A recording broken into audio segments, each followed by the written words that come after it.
Guys, welcome. Collective reading tayo ngayon. Tingnan natin, sino yung taong hindi ka makalimutan, okay? Be open-minded po, hindi po halos lahat makaka-resonate, kaya piliin nyo na lamang. And thank you nga po pala sa mga nag-subscribe, lalong-lalo na sa mga bumabalik. Marami pong salamat. Sino yung taong hindi ka makalimutan, okay?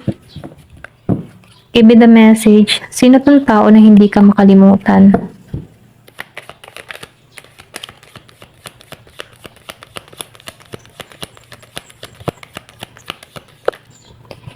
King of Swords, meron ditong Gemini, Aquarius, and Libra.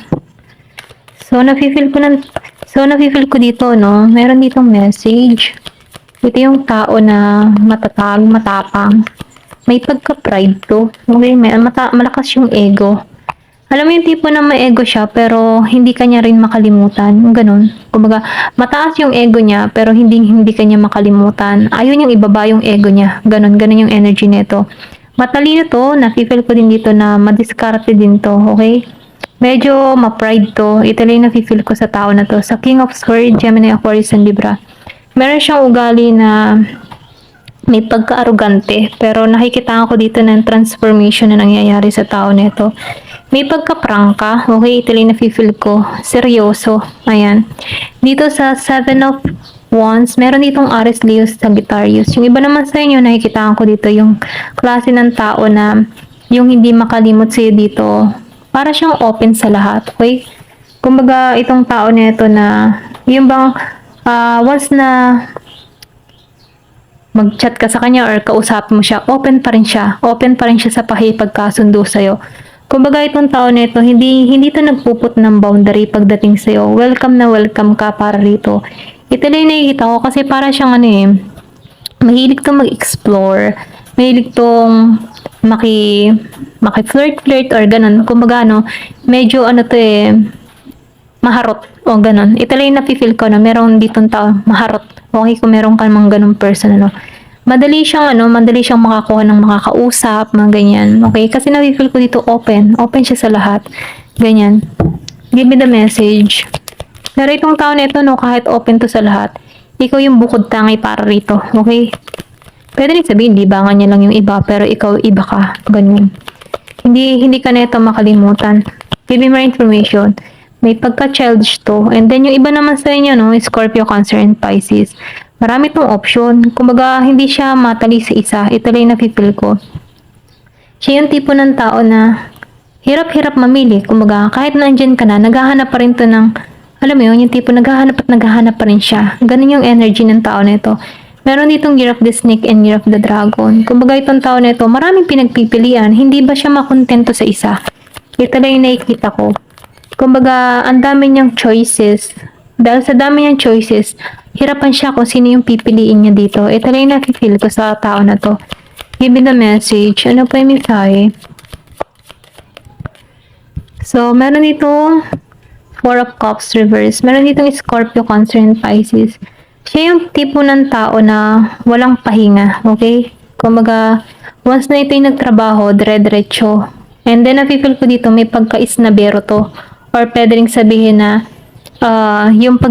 yung pagsasama nyo before, hindi masyadong, kumbaga, walang masyadong attachment or yung tipo na medyo malamig siya, okay? Ito lang yung nafe-feel ko sa tao nito. Hindi siya sweet talker, mga ganyan. Siya yung tipo ng tao na once na nagkakagusto siya, iano lang niya yung pangangailangan mo, okay? Mahilig din siya magbigay ng mga pangangailangan. Pero hindi siya yung tipo ng tao na may pagka-romantic, ganun. Okay? Ibibigay niya yung pangangailangan mo, pero hindi siya romantiko. Ito lang yung nafe-feel ko dito sa Four of Cups, Scorpio, Cancer, and Pisces. So, nafe-feel ko din dito, may pagka one-sided love to, or pwede rin sabihin, mas lamang yung pagmamahal mo dito sa tao na to. Ito lang yung nakikita ko. Pero ganun pa man, nafe-feel ko dito sa tao nito yung pagbabago.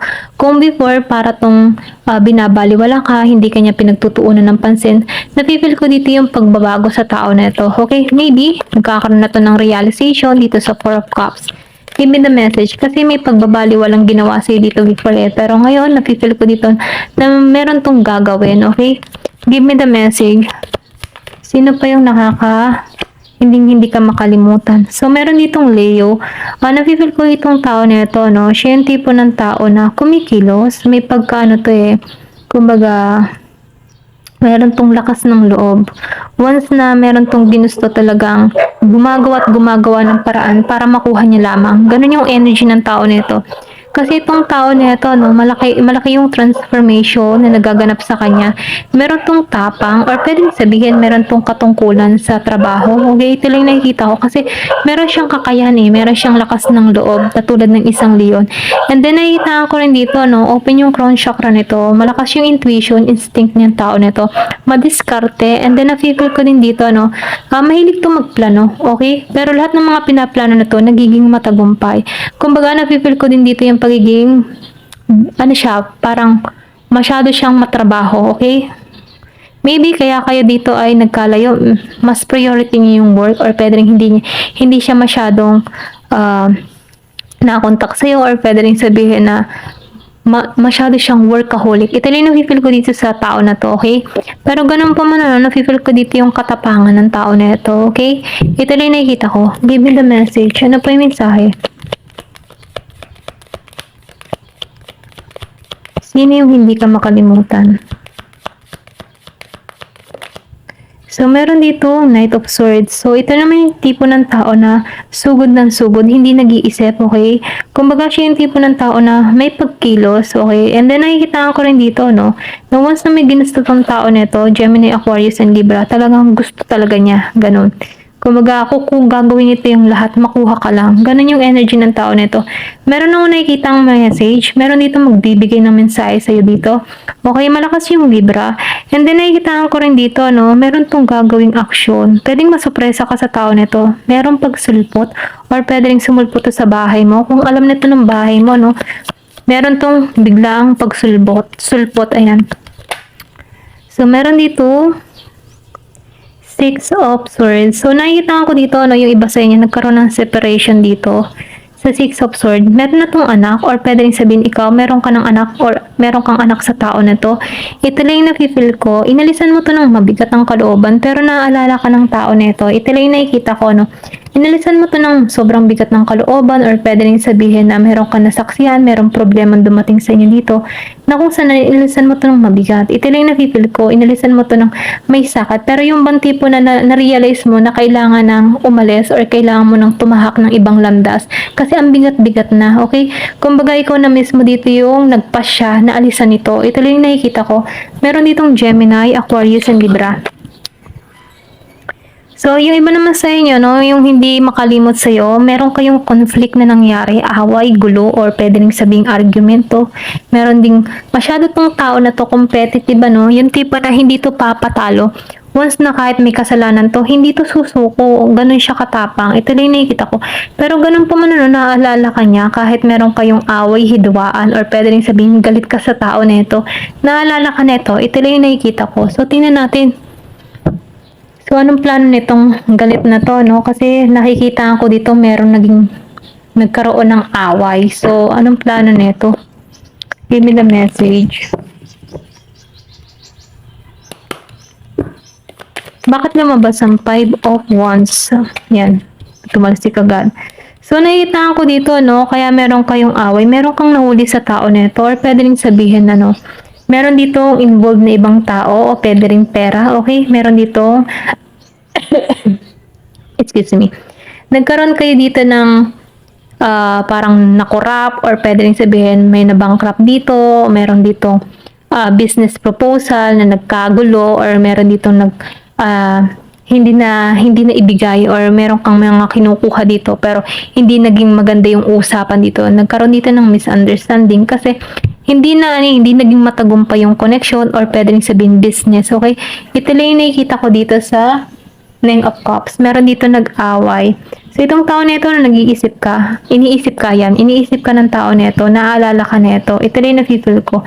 Pwede rin sabihin na nare-realize niya din dito, pero kahit ganun pa man, nakikita ko dito may galit eh. Competitive. Kung malakas yung ego mo or kung mataas ang ego mo, ganun din tong tao nito. Mataas din yung ego nito. Pero naiisip ka niya, okay? Ito lang yung nakikita ko. Ano yung plano nito? Give me the message. My God, galit siya. Gusto kanyang maghirap. Okay? Ganito yung gusto niya mangyari sa'yo eh. Magdusa ka talaga. Okay, sa 10 of Cups, 10 of Swords. Kasi 9 of Cups reverse, nagkaroon kayo ng away, kaguluhan dito sa 5 of Wands, then sinabayan pa ng 9 of Cups kasi may mga nawala. Pwede rin sabihin mga mahalagang bagay, pera, o ano pa man ano. Meron ditong nawala ng tiwala or meron ditong naubusan, ganun ang energy dito sa 9 of Cups. Or pwede rin sabihin, naubos na yung pagmamahal mo sa tao neto. So itong tao neto may sobrang hinanakit sa'yo. Gusto ka ng tao neto na magdusa or pwede rin sabihin, ikaw to.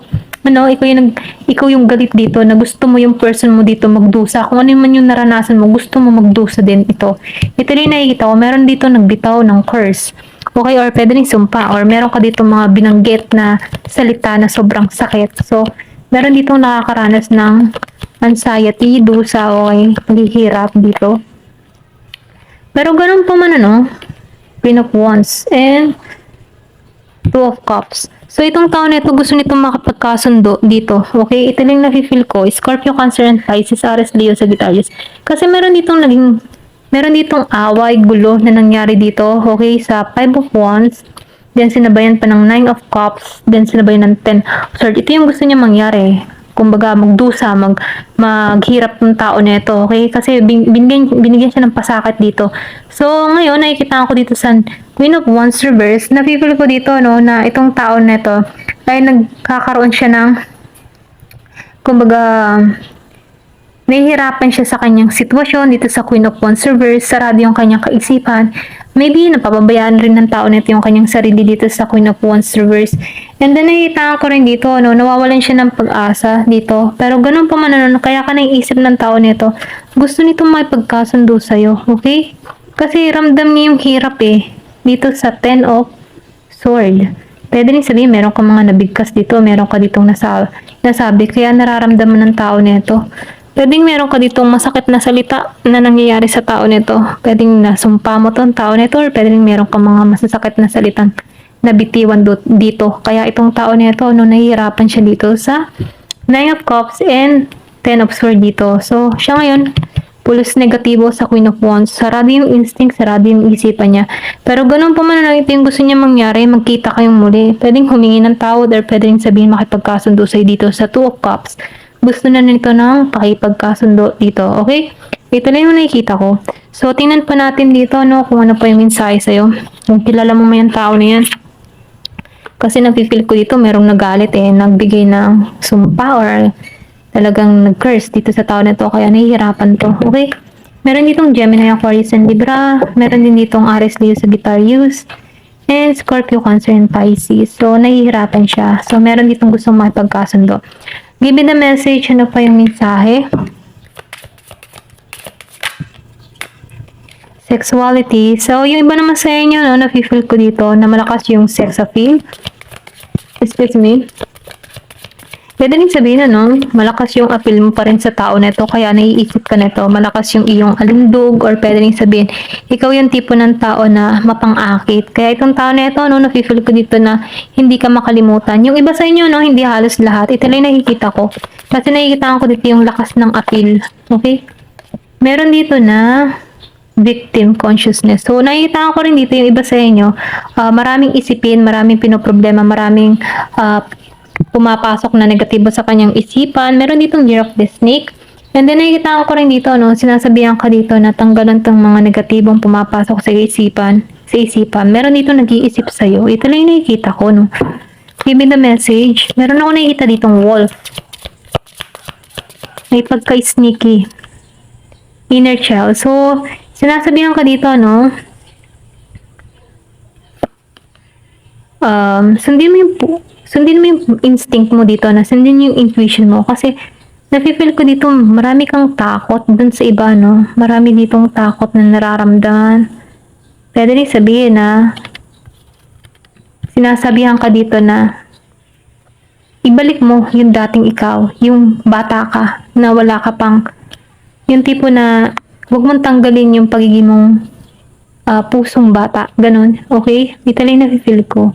Kasi may inner child eh. Or pwede sabihin, meron kang nangyari ng kabataan mo na merong mabigat kang naranasan before, ano. Yung iba sa inyo, hindi halos lahat sa part na to. Pwedeng meron ditong nagganap dito sa sexuality, so inner child. So, nagkaroon ka dito ng trauma dito sa victim and consciousness. Yung iba, hindi halos lahat ha. Ito lang nakikita ko. Yung iba sa inyo, nagkaroon dito ng trauma nung kabataan niya. Pwedeng inabuso o minaltrato. So, pero ganun pa man, ano, meron ka ditong soulmate na parating. Meron dito 14. Pinanganak ng 14. Yung iba sa inyo, meron soulmate na parating. O, pwedeng sabihin ito yung partner mo, soulmate mo. Okay? So, nakitaan ko rin dito, no, na sundin mo yung kutob mo dito. Ayan, pasensya na. Sundin mo yung kutob mo dito. Kasi nafe-feel ko dito na magkakaroon ka dito ng kaliwanagan. So, nakitaan ko rin dito, no, yung iba sa inyo. Kaya madalas kang iniisip ng tao mo. Okay? Yung iba, hindi halos lahat sa part na to. Masyado siyang obsessed sa'yo. Okay? Feeling ng tao nito, soulmate ka niya. Okay? Kasi wild to eh. Once na nakikita ka ng tao nito, maybe ibang nararamdaman ng tao nito. Ito lang yung nakikita ko kasi may sexuality dito and then wild. So, nakakaramdam siya ng kakaiba sensation about sa'yo. Ito lang yung nakikita ko kasi maybe may pagka-innocente ka or pwede rin sabihin, ito yung gusto niya, yung pagiging innocent mo. Okay? Madali kang matangay. Ito lang yung nag-feel ko. Pero ganun pa man, ano, ikaw, feeling mo dito na biktima ka eh. Ayan. Ito lang yung nakikita ko. Ayan, hanggang dito na lamang po. Piliin nyo na lamang ano kung alin yung part ninyo. Kasi meron ako nakikita ditong tao na naiisip ka dahil dito sa sexuality. Okay? Ito lang yung nakikita ko. Pero, ganun pa man ano, ang tingin ng tao nito, soulmate ka niya dito. Wild. Kaya hindi ka makawala dito kasi masyado siyang obsessed sa'yo. Ayan. Hanggang dito na lamang po. Thank you for watching. Love and peace.